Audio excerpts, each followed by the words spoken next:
estamos ahí con un amigo que nos habla desde Australia. Se llama Santiago Trancón.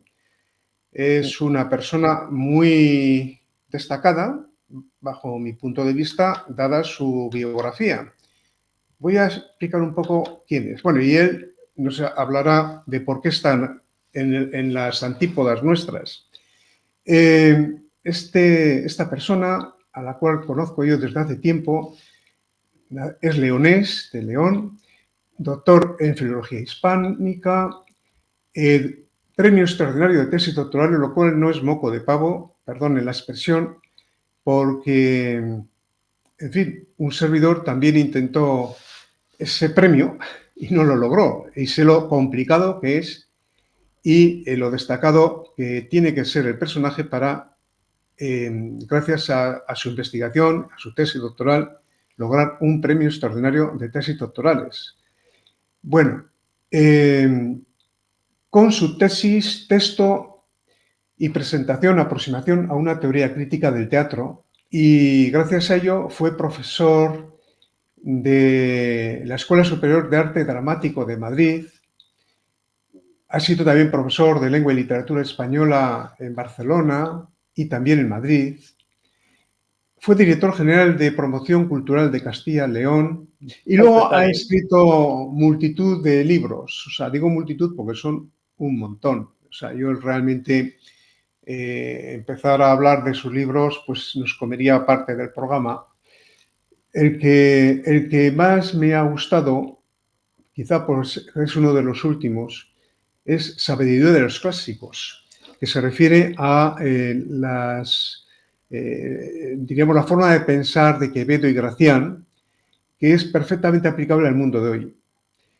Y este último libro del que hoy queremos hablar es La verdad sea dicha. Bueno, pero antes vamos a saludar a nuestro amigo que ya, en cierta manera, se ha presentado. Hola, buenas tardes, Santiago. ¿Qué tal estás? Muy buenas, Ernesto. Casi, mira, voy a empezar con muchas cosas, pero lo primero que quiero decir, porque es que si no me quedo incómodo, es felicitarte por tu enorme trabajo en la recuperación del tema de la hispanidad. De verdad, admiro tu trabajo, admiro todo lo que está ocurriendo en España en este momento y en Hispanoamérica con ese tema, esa gran revolución mental de poner la hispanidad en su sitio, de combatir todas las barbaridades y mentiras. Es una labor ingente, extraordinaria, y que, como tú y yo sabemos que hemos estado en todas estas batallas de hace mucho tiempo, es una batalla muy reciente y que está con una pujanza extraordinaria, lo cual indica que no todo está perdido. Vamos a ver, y mientras haya personas como tú, por lo menos esa bandera, esa antorcha, esa mano alzada, en fin, llámale como quieras, ese estandarte imprescindible en la sociedad actual de reivindicar ese pasado que es este presente, ¿no? Y la labor tuya es extraordinaria. Bueno, dicho esto, me vas a permitir que haya hecho esa pequeña introducción porque de verdad que lo siento así y algún día se reconocerá la labor que estáis emprendiendo. Un trabajo que empezó con Roca Barea y siguió con Marcelo Gullo y ahora hay ya una docena de asociaciones, instituciones trabajando en esa línea, que es fantástico, es maravilloso, porque la ignorancia con que nos educaron, hablando del franquismo, pues el franquismo realmente fue nefasto para siquiera en este aspecto, ¿no? De reivindicar el conocimiento de nuestro pasado, simplemente el conocer la verdad. Y retomando con el tema del título de mi libro, La verdad sea dicha, que nos dará lugar a reflexiones de ese tipo. Bueno, permíteme ese pequeño inciso inicial o este introito, ¿no?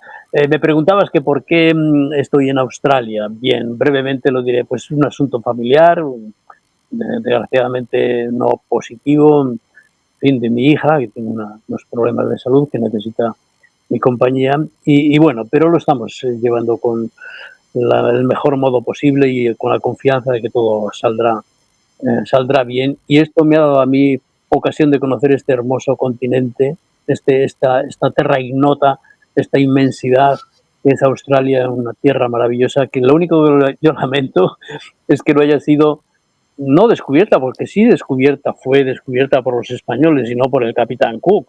Ahí tenemos el estrecho de Torres que está indicando que por ahí pasó un español, ¿no? Y por eso al norte de Australia, ¿no? Pero es una pena, claro, no dábamos para tanto. Esto hubiera sido inmenso, pero hubiera sido colosal que este continente hablara español, ¿no? Pero bueno, la historia ha sido así. De todas formas, yo descubrí una cosa maravillosa, que aquí hay un pueblo que se llama Cervantes. He estado Qué visitando, curioso. que un pueblo donde encalló un barco en el siglo XIX y en sus costas, y de ahí la tripulación pues tuvo que instaló en un pueblo que ahora se llama Cervantes, ¿no? Que tiene todos los nombres españoles, calle Madrid, calle Cataluña, calle, en fin, es una maravilla, y tiene unos arrecifes y unas costas estupendas donde se descubren, en fin, ballenas, leones marinos, y es una costa, claro, un arrecife que, pues sí, ahí encalló un barco que se llamaba Miguel de Cervantes. Bueno, pequeñas Qué curiosidades. curioso.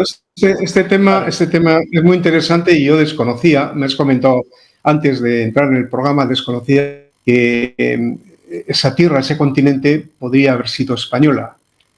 perfectamente, sí. Eh, Porque sí, fue sí. descubierto antes que los Claro, ingleses realmente y que los belgas, por supuesto, por mucho que digan. Pero bueno, sí, sí, estos son pues no, pequeñas. ese es un tema desconocido para mí. Siempre se aprende algo. Sí, Bueno, vamos a entrar en el contenido del libro. Bueno, el libro yo lo he leído y es un libro de artículos y que casi es una década, si no me equivoco, la que sí. reúne un compendio de artículos publicados en diferentes medios, artículos maravillosos. Por otra parte, lo que yo destacaría de esos artículos, según a mí, en mi modesto apreciar, he entendido, es su calidad literaria, la precisión del lenguaje, la belleza de las expresiones, pero sobre todo el reflejo del desarrollo de una época. Es decir, aquí me sitúo ahí por los años 2050, los que en aquel momento habiten en España y que quieran investigar cómo fue esta convulsa etapa de España, porque es convulsa, aunque parezca tranquila, es convulsa. Y el que quiera entender un poquito en ese momento histórico, me sitúo yo como investigador y yo buscaría afanosamente tu libro para entender lo que pasó en esta época última, en este decenio, ¿no? Porque realmente, aparte de reflexiones filosóficas y apreciaciones de hechos, desde diferentes planos, el jurídico, el antropológico, el cultural, el histórico, en fin, hay diferentes, es poliédrico, diferentes puntos de vista del contenido de tus artículos, pues es un reflejo exacto, casi periodístico, de lo que ha sido esta época. Por eso yo creo que es muy valioso tu libro. Pues sí, efectivamente, No sé si consideras esta versión mía, que es subjetiva, obviamente, que es esa. no, se puede enfocar de muchas maneras. Esa tuya es la más correcta. De entrada, lógicamente, cuando hablamos de artículos periodísticos, estamos refiriéndonos a una actualidad. Y el tema está en cómo encarar la actualidad para que no se convierta meramente en un pasatiempo entretenido y que igual que viene se va, sino que la actualidad tiene un fondo, un pozo, un contenido que trasciende la inmediatez y la vorágine y la volatilidad de los acontecimientos de día a día, y más en la sociedad en la que estamos, donde todo se convierte en efímero y el tiempo no es que deje pasar las cosas, es que las tritura y las olvida y las lanza al estercolero de nuestra vida.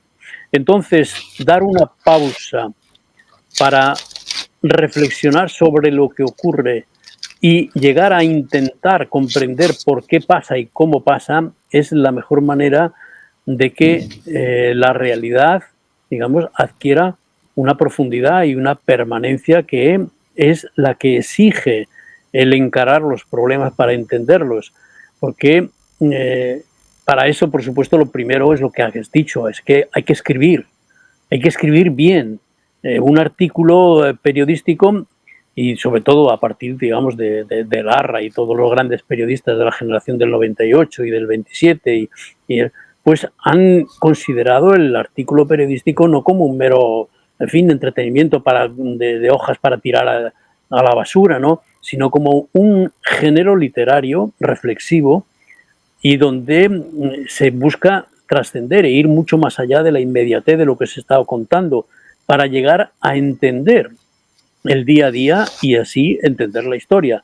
Por eso, lo primero de todo que se exige es que tenga una calidad literaria, que esté bien escrito. Eso es una exigencia imprescindible. Entonces yo ahí me he hecho un gran esfuerzo porque lo primero que tiene que tener un artículo es que sorprenda, que llame la atención, que enganche, que despierte la curiosidad por el conocimiento.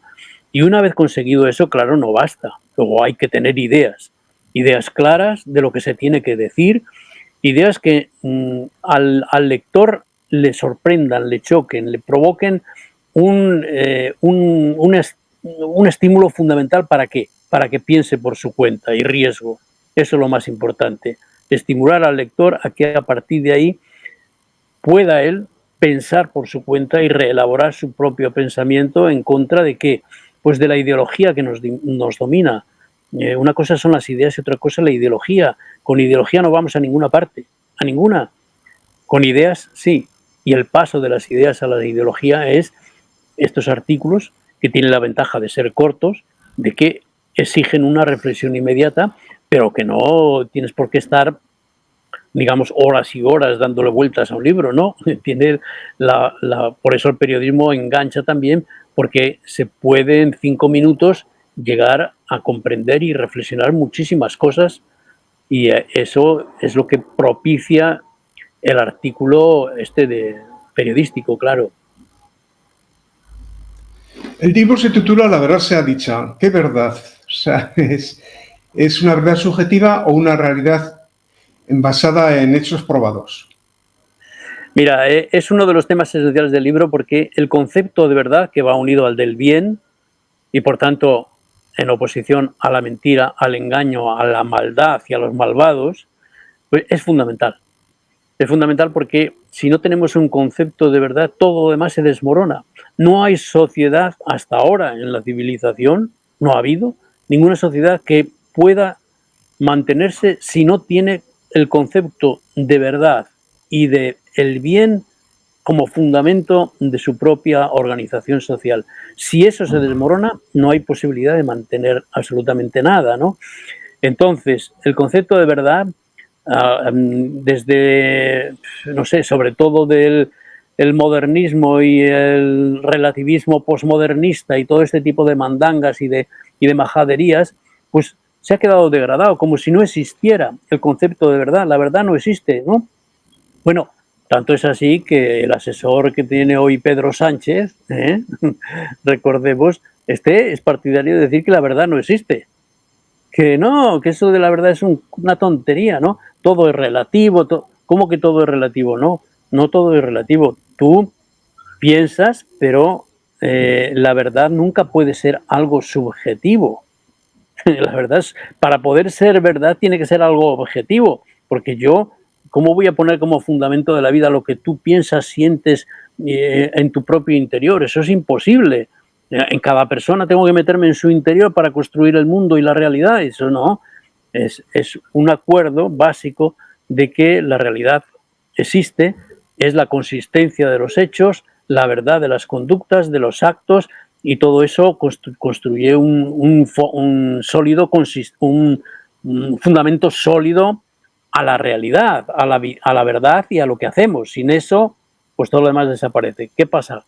Pues que hoy eso, como ha desaparecido, está desapareciendo, pues nos encontramos con que la opinión es la verdad. No, la verdad nunca es opinable. ¿Qué es eso de que es opinable la verdad?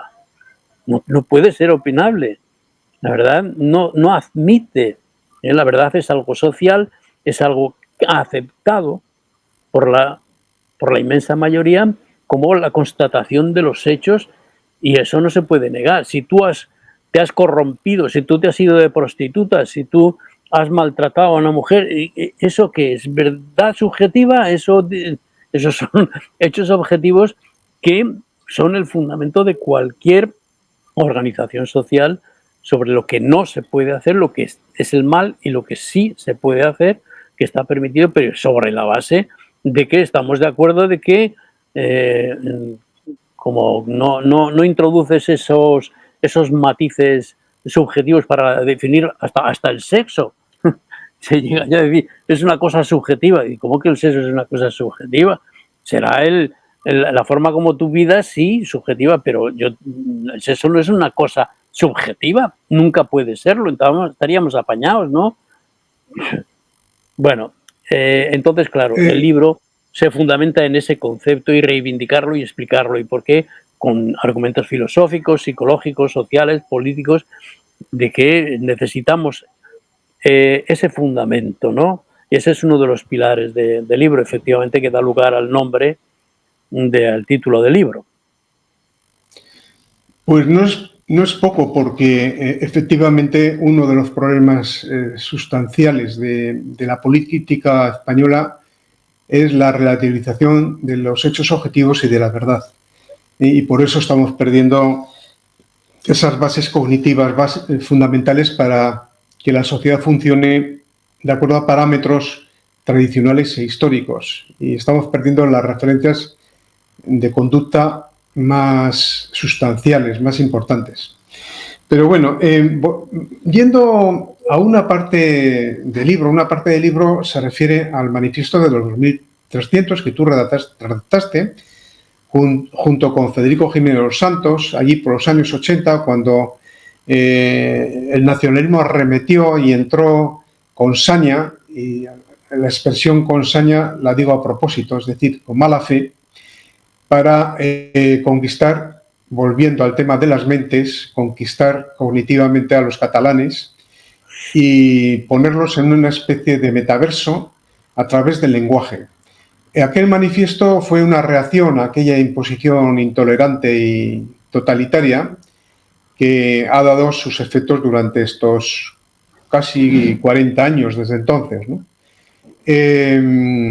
Y tú fuiste protagonista y, bueno, en uno de los capítulos también te refieres a ese atentado contra Federico Jiménez de los Santos, que tiene una frase muy característica: por ahora no te matamos. Y le pegaron un tiro en la rodilla. ¿Cómo viviste aquella época, que lo trasladas al libro, y qué ha pasado desde entonces en Cataluña?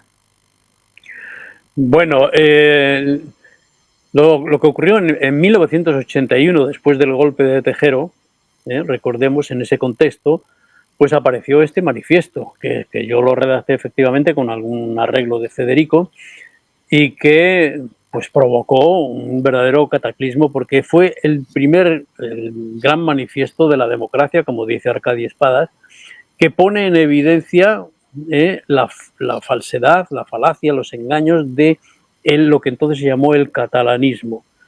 Y en embrión está ahí una denuncia que ha persistido hasta hoy, que se puede perfectamente rastrear toda la trayectoria desde el 81, se dice bien, hasta hoy, cómo todo eso se ha ido, lo que anunciábamos, lo que temíamos, lo que denunciábamos, se ha ido cumpliendo, y con creces, ¿no? Efectivamente, fue una llamada de alerta que era, mucha gente no se lo creía. Desde entonces, todos, bueno, los políticos todos han mirado para otro lado pensando que eso era una exageración. Una exageración, en fin, hoy también, por recordar algo relacionado con aquel golpe y tal, curiosamente mi amigo Antonio Robles ha escrito un artículo fantástico sobre la posibilidad de que el propio Sánchez haga un simulacro de golpe de Estado para legitimarse definitivamente, y luego apareciendo como el gran salvador de la democracia, que parece un delirio y tal. Mira, este tipo de cosas, desde que hicimos el manifiesto, yo siempre digo, nos quedamos cortos, porque tenemos miedo a que la gente no nos crea, a que piense que exageramos, pero nunca se queda uno corto cuando se mete en la mente de los malvados, en la mente del mal, de verdad. Lo que falta es que creemos, por necesidad casi biológica, en la condición humana como buena, como somos, todos somos naturalmente buenos. Y nos cuesta imaginar el mal en la cabeza, en el corazón, en la mente de otros, ¿no? Nos cuesta mucho reconocerlo, porque ciertamente el mundo es muy incómodo si vas con la sospecha de que, yo qué sé, este de al lado, tu amigo, el vecino de que, pues tienen dentro, vete tú a saber qué nido de alimañas o de pensamientos o de maldades, ¿no? Pero cuando te dan síntomas de eso, hay que tomarlos al pie de la letra. Y nosotros no hicimos nada más que tomar al pie de la letra lo que entonces decía Pujol y todos los catalanistas. Tomarlo sin ningún añadido ni tratando de edulcorar lo que era la verdad. ¿Y qué era la verdad? Pues que había que imponer el catalán, había que erradicar el español, había que, en fin, el objetivo final que hoy están más cerca que nunca de pretender alcanzar, no de alcanzar, es destruir España y acabar con todo lo que tenga que ver con España, empezando en Cataluña, pero en el resto igual, ¿no? Para acabar con España en Cataluña tienen que acabar con España en España. Y entonces el objetivo hoy es ese. Y ahí es donde viene también tan a cuento la necesidad de la hispanidad, porque España hoy necesitamos defenderla en todos los frentes. Y ese gran frente de la hispanidad es fundamental. Así es, así es. Tu libro es un... Claro, tú eres doctor en filología hispánica y por tanto tu capacidad académica se basa en el estudio del lenguaje y de las palabras. Y tú dices aquí un párrafo en tu libro, dice, hablo de guerra, pues lo primero que hemos de perder es el miedo a las palabras. El primer campo de batalla de esta guerra es el lenguaje. Paz, tolerancia, diálogo, consenso son palabras que han sido prostituidas y ya no sirven más que para encubrir la mentira, el engaño, la claudicación y la derrota. Recordemos a Unamuno, entre comillas. Primera, la verdad que la paz. Antes quiero verdad en guerra que mentira en paz. Y distinguía entre guerra civil y guerra incivil. Tiene mucha relación este párrafo con lo que estamos hablando, ¿verdad? Totalmente. La referencia al lenguaje es fundamental para desentrañar lo que realmente la capacidad que tiene de controlar las mentes, de manipularlas y de influir. Hoy, digamos, esto es de una evidencia asombrosa, ¿no? El cómo es precisamente a través de las palabras como se conquista todo lo demás, los pensamientos, los sentimientos, las emociones, y por tanto luego todo eso se cristaliza en una ideología. La ideología es un corpus de ideas muy simplistas, pero que están enormemente estructuradas y que si quitas una se desmorona todo. Por eso no se puede combatir una ideología solo con esta idea o la otra, es denunciando todo la estructura mental. Y claro, para salir de ese embrollo es imprescindible desentrañar el contenido de las palabras, el valor de las palabras. Ahí, pues sí, efectivamente, mi conocimiento de la literatura y de la filología y de la lingüística, pues es fundamental, porque si he de decir algo de los artículos es que detrás de todo, de cada artículo, siempre hay una teoría. Yo tengo una teoría política, una teoría psicológica, una teoría social, una teoría económica, es decir, que no son artículos deslavazados y separados unos de otros, aunque traten de temas muy distintos. Todos van configurando un corpus teórico fundamental que por eso yo creo que el interés tenía para mí publicar el libro, porque iba mucho más allá del artículo aislado, ¿no?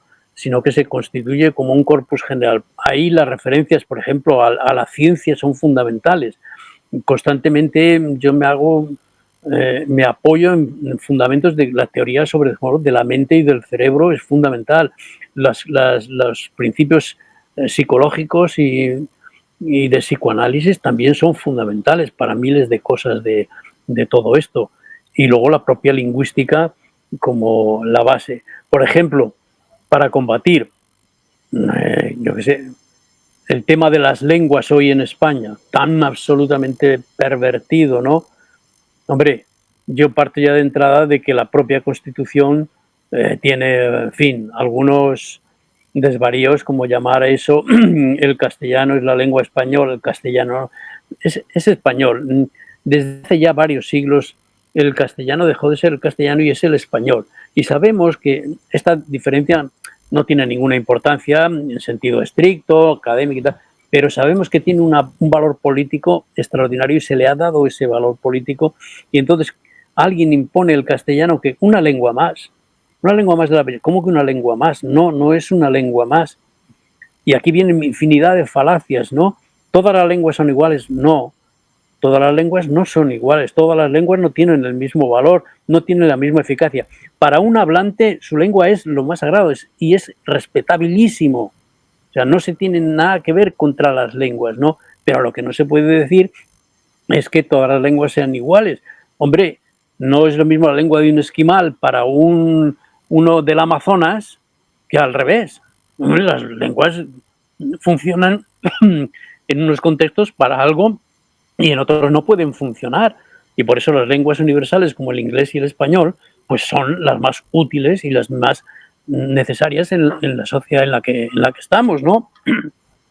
Digo que ahí la Constitución mete un poquito la pata y, bueno, está la idea de que las otras son también lenguas españolas. Bueno, hombre, todo este galimatías es las trampas del lenguaje. Primero, el español le llamas castellano y segundo, a las otras lenguas justamente le llamas lenguas españolas, pero si ellas no quieren ser españolas, entre otras cosas. No, son lenguas regionales o lenguas como te quieras llamarla, pero no son lenguas españolas, porque no pertenecen al todo. No son habladas por el todo. En fin, todas estas falacias que están detrás de las palabras se ve muy bien en el tema de la guerra de las lenguas o la guerra, en fin, más bien la guerra contra el español, nada más, porque es lo único que existe, lo demás todo no hay ningún otro problema para nada, ¿no? Y por eso sí, estas guerras inciviles, como diría Unamuno, lo primero que hacen es aplastar la verdad y, entre otras cosas, la verdad de las palabras, que las palabras encierran esa verdad. Es que, nada, un apunte anecdótico. En este supuesto, también el guaraní o las lenguas indígenas en América, pues también serían españolas. Pero bueno, vamos a dejarlo. No nos metamos en esos vericuetos porque podríamos acabar un poco con una situación un poco complicada. Completando esto de las lenguas, dices también en otro párrafo, pero se puede vivir permanentemente en una realidad falsa, inventada y sostenida solo con emociones y sentimientos de superioridad. Evidentemente esto referido a los separatismos en España, ¿no? No hay duda de que una sociedad puede vivir durante un tiempo en el delirio compartido, pero no permanentemente. Lo malo es que no podemos esperar a que los hechos impongan su verdad, porque el sufrimiento y el coste humano no esperan. No hay otra salida que confiar en la fuerza de la palabra y la verdad para combatir la mentira. Bueno, digamos que podríamos añadir a esto que los secesionismos que están de diferente corte y matiz, que están fragmentando y balcanizando España, nos llevan a través de esos metaversos lingüísticos a falsificar y a convertir nuestra verdad histórica en una especie de mitos, leyendas, falsedades y manipulaciones que se convierten en el aula en un verdadero adoctrinamiento. Va por ahí el tema del nacional. Hay temas que son transversales a todo el libro y uno de ellos es precisamente lo que tradicionalmente hemos llamado el tema de España, que ahora se traduce en el tema de los separatismos. Entonces, todo lo que hay detrás de esas falacias, de esas mentiras, hay que desentrañarlo con sutileza, con agilidad, con claridad, porque la gente no acaba de verlo. Y es tan monstruoso lo que hay detrás que exactamente cuando uno se atreve a decir lo que piensa respecto a eso, enseguida se tiene que controlar un poco para evitar el rechazo inmediato, porque era lo que decíamos antes, no podemos aceptar tan fácilmente que los que mandan, los que tienen el poder y tal, pues tienen ese grado tan inmenso de perversión, de maldad, y que lo hacen con toda la intención, no se equivocan, ellos no están, en fin, tanteando. Entonces, si no partimos de eso, es muy complicado el combatirlos, pero también hay que tratar de evitar, digamos, el rechazo que mucha gente con buena fe, en cuanto le dices estas cosas, se echan para atrás, ¿no? Porque es que era lo que decíamos de las ideologías tienen el gran peligro, digamos, de que sustituyen a las ideas y de que no puedes tocar ni una tesela de ese andamiaje, ni un pequeño ladrillo, porque se les viene todo abajo. En cuanto no sé, por ejemplo, ahora yo estoy viendo y tratando de imaginar qué hacen los podemitas, errejonistas, podemitas y todo con el caso de Errejón, ¿no? ¿Cómo encaran eso? Pues esa pieza se les desmorona, pues en lugar de personalizarlo y decir, no, es que lo que está mal es toda la ideología, todo el edificio que has construido, no es el Errejón el que falla, es que es todo el andamiaje el que se tiene que venir abajo. Y algunos, pues claro, recurrirán a las más estrambóticas explicaciones, como la del propio Errejón diciendo, echándole la culpa pues al machismo ambiente, al liberalismo, yo qué sé, en fin, yo soy machista porque el mundo me hizo así, ¿no? Y el mundo es el que es el malo, no yo. En fin, cosas tremendas. Curiosamente tengo un artículo en el libro que se titula, creo, Pablo Errejón e Íñigo Iglesias. El título, Sí. que analiza un poco los dos personajes y cómo son calcados uno del otro y incluso había algunas cosas que dice, yo no sé si que viene a cuento un poco, perdona que lo lea un poquito porque cuando lo leí hoy un poco para revisar eso, es tan adecuado a lo que está pasando ahora, por eso también es una manera de decir que estos artículos tienen un valor que trasciende la inmediatez del momento. Por ejemplo, dice, los dos parten de dar por finiquitado el régimen del 78, los dos, sin siquiera definir qué entienden por régimen, ni qué de él se ha finiquitado, ni quién ha sido el finiquitador. A cambio, en el horizonte ya se divisa un nuevo mundo que será, ante todo, femenino, feminista y feminizado, o sea, desmasculinizado, despatriarcalizado y sin discriminación LGTBI-fóbica. Son citas de ellos, comillas, en feminización constante y que revierta las dinámicas masculinas. En fin, esto viene al pelo de, digamos, las reflexiones que toda esta gente se debería hacer ante este hecho tan deslumbrante, tan contundente, ¿no? Y el Pablo Iglesias tal para cual es otro, ¿no? Dice que hay que hacer frases de esa cuando decía que hay que hacer la política con cojones, ¿no? E irnos a pelear ahí, no como más, le faltó decir como estos maricones o como estas, en fin. Entonces todo eso hay que aclararlo y la gente debe reflexionar. Y nada más interesante en este caso que estos artículos que se pueden leer cada uno por donde quiera, sugerir por el título, por aquí y por allá, con dedicarle 5 o 10 minutos a cada articulito y su reflexión, porque esto tiene una onda expansiva de reflexión que es lo que, por eso yo me atreví a publicarlos, ¿no? Porque me di cuenta de que tenían un valor que iba más allá de lo efímero del momento. Y efectivamente estoy comprobando que es así, ¿no?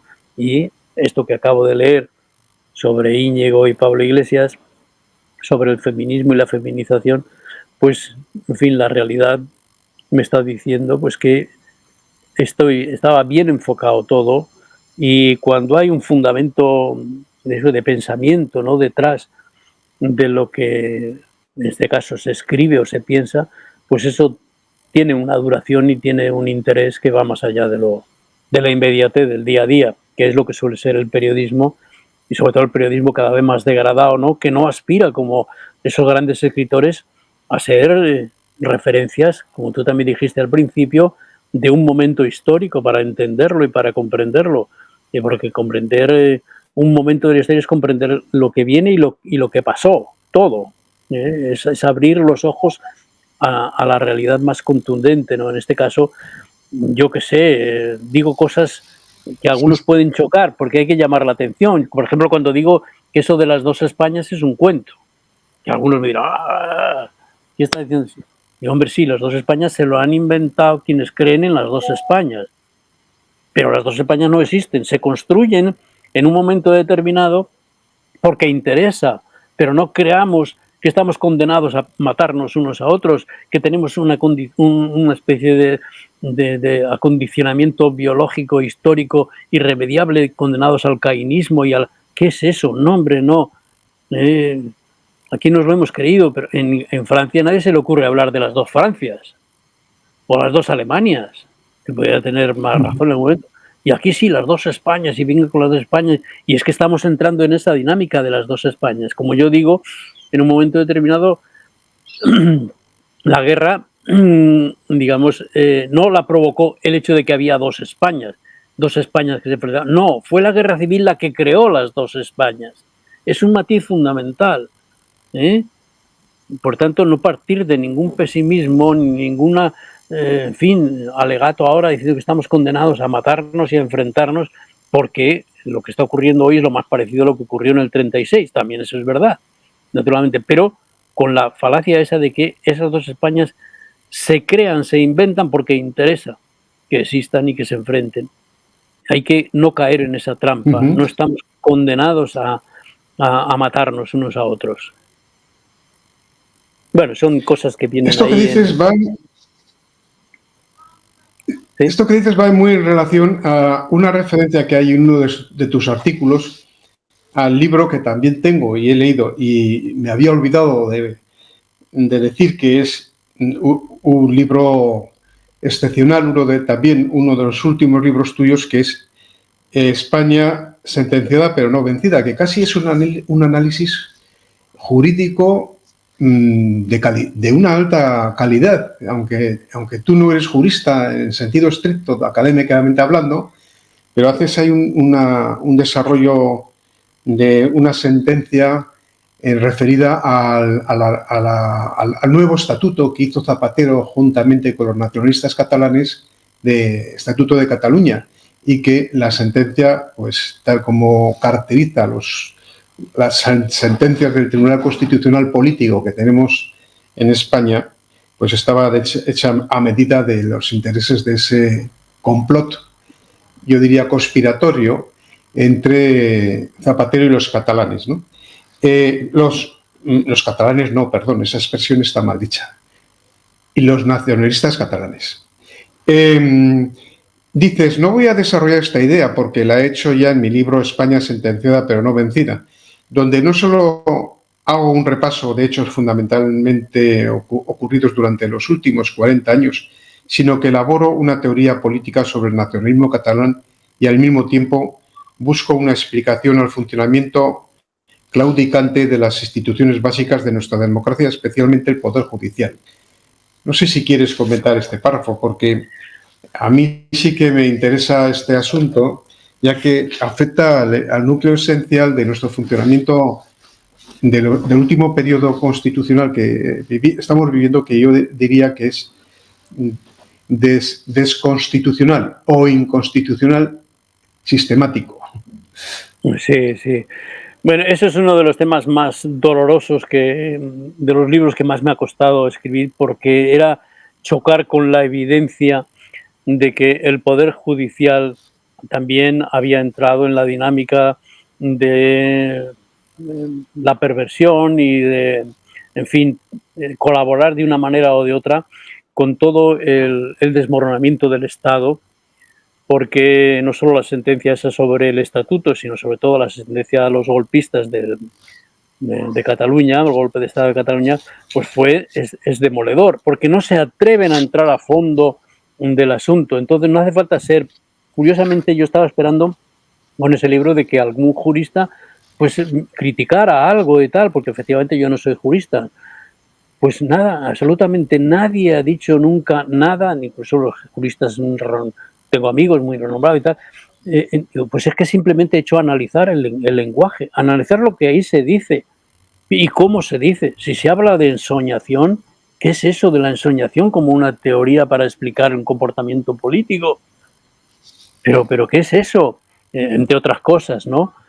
En fin, eso por un lado a mí me creó mucha desazón el constatar efectivamente cómo la claudicación del Poder Judicial a lo largo de todos estos 40 años ha sido tremenda. No en grandes cosas aparentemente, pero sí en suficientes como para que permite dar un paso adelante y llegar a donde estamos hoy, que es inconcebible que estemos llegando donde hemos llegado, ¿no? Algo que pone en duda, digamos, todo el entramado de la democracia y los fundamentos y cómo se consolida esto. Vamos totalmente, digamos, yo, llamémoslo claramente, a un enfrentamiento civil. Si no hubiera enfrentamiento civil, fíjate lo que te digo, qué barbaridad, todavía sería peor. Fíjate la barbaridad de lo que estoy diciendo, ¿eh? Porque es así, quiere decir que ya se hubieran agotado todos los recursos de defensa del orden constitucional, de la justicia, de la igualdad. Hay que, bueno, en fin, yo confío en que en ese sentido no me abono al tremendismo ni al pesimismo, ¿no? Porque siempre hay capacidad de reacción y Pedro Sánchez pasará y pasará. Y lo veremos pues como lo que ha sido un periodo negro, nefasto, tremendo y que nos tiene que hacer reflexionar sobre, en fin, nuestra organización social y lo que hay que corregir de fondo, ¿no? Pero bueno, el Poder Judicial efectivamente tiene una enorme responsabilidad, pero de todas formas no es todo el Poder Judicial, sino son las grandes élites que sustituyeron a las élites que crearon el cambio del paso del franquismo a la democracia, que fueron excelentes, extraordinarios. Estoy pensando en García de Enterría y mucha gente, pero cuando vino aquello de la LOAPA, la ley de armonización, y se la cargaron tal, ahí ya empezó todo el derrumbamiento de las posibilidades de nuestra situación constitucional, de la Constitución, ¿no? En fin, son muchos temas los que aparecen ahí, pero por resumir, efectivamente, el libro pues trata de todo eso y recuerda cosas muy tremendas, como eso que decías de Federico Jiménez, porque la gente lo olvida, ¿no? Como yo hice ese primer reportaje cuando le dispararon en la pierna, que trabajaba en mi instituto, trabajábamos los dos en el departamento de literatura española y solíamos salir y volver juntos en un pueblecito de Santa Coloma, al lado de Barcelona, y de noche pues volvíamos, estábamos dando clases en lo que se llamaba el nocturno, ¿no? Y una noche pues le secuestraron, le dieron ese disparo, en fin, casualidad que no iba yo con él, que solíamos ir casi siempre juntos, ¿no? Pero esa frase tremenda, de momento no te vamos a matar, ¿no? Pero que es casi una metáfora, ¿no? De lo que nos ha pasado. De momento nos vamos a matar. Es como si tuviéramos que estar agradecidos porque no nos han matado, ¿no? Pero ahí está la amenaza que sigue, por no hablar ya de ETA, que en fin, de eso lo conoces tú mucho más. Curiosamente yo en mi libro no hablo de ETA ni de ese mundo porque no me meto en mundos que me producen un desgarro tremendo donde no controlo, digamos, el impulso y la rabia que produce todo eso, y por eso hay que escribir siempre con el corazón caliente pero controlado, una impulsividad siempre controlada, ¿no? Y en el caso este de Federico, recuerdo pues muy bien que hice ese artículo, que lo titulé en el diario 16, pues eso, de momento no te vamos a matar. Pero luego, pues ahí el final del libro tiene precisamente una reflexión. Me invitaron a los 40 aniversario, bueno, hace poco también, más del 40 aniversario. Con 40 aniversario escribí un nuevo manifiesto que encabezó Vargas Llosa, de los firmantes, ¿no? En su momento. Y he recordado pues un poco todo eso y he hecho una teoría efectivamente sobre el funcionamiento del catalanismo, que es nacionalismo y que es separatismo y que es independentismo y que es sobre todo anti-España, en definitiva. Pero en fin, esto del libro tiene abundantes artículos y referencias y sobre todo la parte final de una larga reflexión de una conferencia que di en Barcelona pues hace un par de años. Bueno, ¿Qué podríamos decir para que las personas que estén interesadas puedan comprar el libro? ¿Dónde lo pueden comprar? Eh, ¿Qué perfil de lectores es el más adecuado para tu libro? ¿Tiene restricciones de una forma, se puede aconsejar a la gente que no lea habitualmente? ¿Es un libro comprensible para el normal de los lectores? ¿Cómo lo ves? Bueno, primero el libro está editado en Círculo Rojo, la editorial Círculo Rojo, y entonces en cualquier librería que lo pidan a la editorial, pues se lo dan y ya está, ¿no? También está por Amazon, que se puede localizar, son 500, más de 500 páginas, 502 páginas. Entonces el libro sale un poquito más caro de lo que suelen ser los libros, pero bueno, no creo que ese sea el problema, ¿no? Los lectores que pueden estar interesados en esto, pues cualquier lector que quiera, como decíamos antes, hacerse una idea de la realidad en la que vivimos, donde uno tiene que superar la influencia negativa de todo lo que normalmente recibe alrededor, ¿no? Y mi libro, desde luego, lo que no va a hacer es simplificar lo complejo, ¿no? Lo complejo sigue siendo complejo, ni tampoco hacer complejo lo simple, ¿no? Digamos que es ir llevando aconsejo, una lectura que resulta amena, fluida, entretenida, pero al mismo tiempo que invita a la reflexión. Si no estás dispuesto a que eso te lleve a pensar y a cambiar tus ideas, pues entonces el libro no tiene ningún interés. Es para aquellos que sepan y se den cuenta de que la realidad es muy compleja y que se trata de entender lo mejor posible. Para eso hay que tener cierta teoría bastante científica y filosófica de la realidad, ¿no? Yo he hecho mano de vez en cuando pues a la ciencia porque me dan muchas pistas. Por ejemplo, tengo un artículo que se titula Neurogénesis Nacional, ¿no? Donde el fenómeno de la neurogénesis, digamos, es decir, que somos capaces de generar células en nuestro cerebro que no estamos condenados. Antes, yo cuando estudié de pequeño, vamos, mis primeros estudios en la universidad, pues se daba por supuesto que neurona muerta, neurona que no volvía a nacer, ni nada y ni ninguna otra la sustituía, ¿no? En cambio, ahora sabemos que el cerebro está permanentemente regenerándose, creándose neurogénesis, creando nuevas conexiones y nuevos...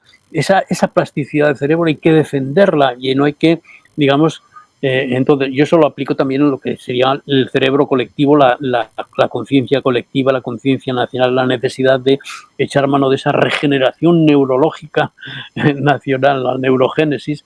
O hablo, como también en un último artículo que he escrito y también en el libro, yo qué sé, de la teoría de los campos mórficos, hablo del psicoanálisis, hablo de la física cuántica, en fin, todo eso son referencias que nos crean un fundamento sólido a lo que decimos, porque aspiramos a la verdad, que todo el mundo aspira a la verdad, aspira a entender lo que ocurre, y entonces, despertando esa curiosidad, uno puede no ser manipulado, porque lo que a mí me da más, no sé, coraje es ver cómo la manipulación se instala en tanta gente que no se dan ni cuenta de la manipulación. Y basta con que salga un pequeño tema o una palabra para que salten absolutamente todas las alarmas y se encienda y tal. Eso está indicándote de que tienes tu mente secuestrada, que tú no piensas por ti mismo. Y entonces, ¿a qué vas a aspirar? Tanto yo, tanto ego, tanto... Lo primero que tienes que tener es ser dueño de tu mente, de que tu mente, el soberano eres tú, ¿no? Claro, partiendo de eso, luego no hay que tener ningún miedo a la verdad. Pero claro, si no despiertas esa fuerza, ese interés individual, pues claro, todo lo demás se nos derrumba. Y yo confío en que en España de verdad hay mucho talento, hay mucha gente y cada día más que irá creciendo, y no quiero ser pesimista, porque a veces tenemos esa tentación de castigarnos, de fustigarnos, de ver todo lo malo, ¿no? Y no, hay mucho bueno y cada día tiene que ser más y mejor. Y hay que confiar en ello, ¿no? Me alegro este desenlace de este programa con esa reflexión que habéis hecho de la necesidad de que la gente piense por sí misma. Precisamente es el objetivo de este programa, es por eso el propósito de esto que se llama como cabecera del programa reflexiones. Si no reflexionamos, si no analizamos, si no hacemos un acto filosófico de la existencia y de dónde venimos y para qué estamos en el mundo, difícilmente podremos encontrar el camino. Pues muchas gracias, Santiago. Ha sido muy clarividente tu exposición y defensa de tu libro, que yo invito a los lectores a que lo busquen, lo compren, lo lean y que reflexionen. Muchas gracias. Y que tu Gracias. hija mejore. Eso Que tu hija esperamos mejore, todos. que es lo importante. Así es. Y, en fin, ya espero verte pronto cuando Muy bien. vuelva a España y oye, ánimo, que sigas con la labor que haces y que todos los que nos oyen y todo eso, digamos, retomen esa, en fin, esa confianza y esa fuerza, porque convencer a uno ya es convencer a cientos. Es decir, poco a poco las cosas cambian, pero hay que empezar confiando en que pueden cambiar y que lo que se dicen no son palabras inútiles, las palabras son actos y son actos de creación, actos de mm, renovar el mundo y de revivir, ¿no?, lo que mejor tiene el ser humano, que es el compartir, en este caso, la verdad, el bien y la defensa de lo que ha sido nuestra historia y de lo que somos.